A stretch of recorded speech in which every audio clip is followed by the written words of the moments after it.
What if every choice you made created a new universe? What if the universe fought back? A reality where everything and everyone could change with the push of a button. Welcome to the world of Steins Gate.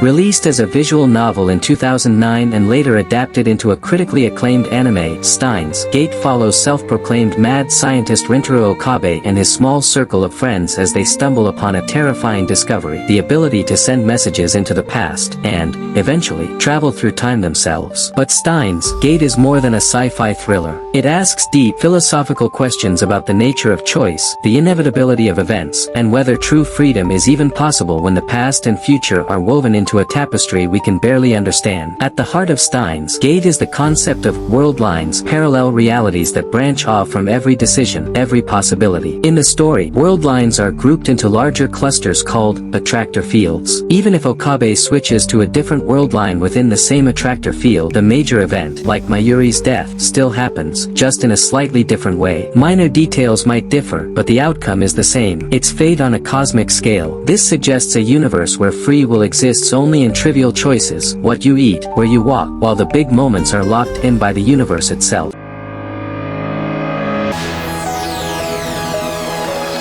Okabe's journey is a devastating battle against inevitability. Each time he alters the past to save his friends, the universe resists him, pulling him back into tragedy. Philosophically, this touches on determinism, the idea that all events are predetermined and unavoidable, no matter how much we fight. Yet Okabe doesn't give up. His relentless pursuit of a better world represents the human refusal to accept fate, even in the face of overwhelming odds. This is the essence of existentialism in Steins Gate. Even if the universe is indifferent, meaning can still be created through our actions and choices. But is salvation just a zero-sum game? Steins Gate says yes, and that's what makes Okabe's choices so devastating.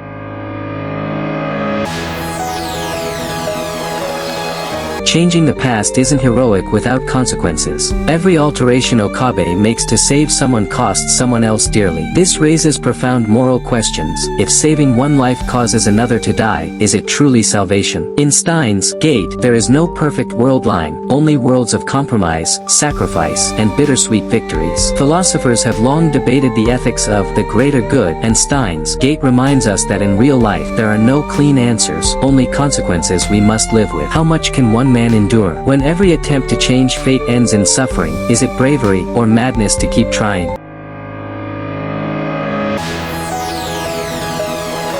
Eventually, Okabe sets his sights on a mythical world line, the Steins Gate, where no one important dies. It's a sliver of hope in an otherwise cruel universe. The pursuit of Steins Gate symbolizes the human dream of ultimate freedom, a timeline where fate is overcome, where free will reign supreme. But even reaching Steins Gate demands sacrifice, cunning, and unimaginable pain. It's a reminder, true freedom isn't given. It's earned through suffering, perseverance, and the refusal to surrender to despair. The Steins Gate world line isn't just a loophole in the system, it's Okabe's ultimate rejection of fatalism. Not a perfect timeline, but a timeline earned through conscious suffering.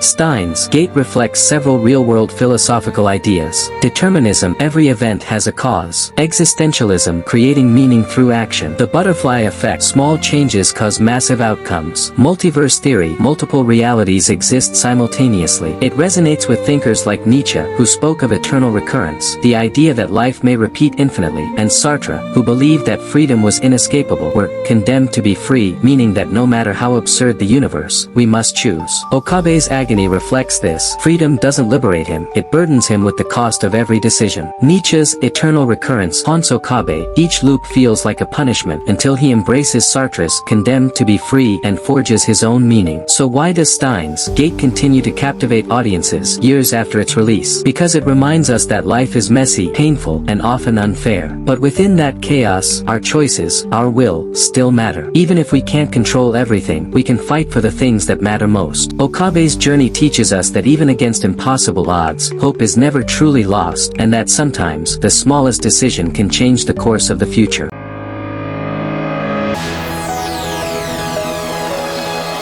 Steins Gate doesn't just use time travel, it weaponizes it to dissect philosophy. The attractor fields embody hard determinism, where Mayuri's death becomes a grim testament to Spinoza's claim that all things are determined by necessity. Yet Okabe's defiance mirrors existentialism. Like Sisyphus rolling his boulder, he carves meaning through sheer repetition, even when the universe screams, impossible. And the world lines? They're Nietzsche's eternal recurrence made literal, each loop forcing Okabe to ask, if I must relive this hell, can I rewrite its rules? The show's genius lies in turning theoretical debates into visceral pain, proving that philosophy isn't abstract when your future is a prisoner of the past. Steins Gate forces us to ask, are we bound by fate, or can we carve our own path? Maybe the answer lies not in escaping time, but in embracing the choices that define us. So, does every choice really create a new universe? For Okabe, the answer was yes, but only because he refused to let fate have the final say. And remember, the organization is always watching. El Sai Komru. If this made you question fate, hit like, subscribe, and tell us, do you think free will exists in the world of Steins Gate? Would you push the D-mail button, or would you let fate decide?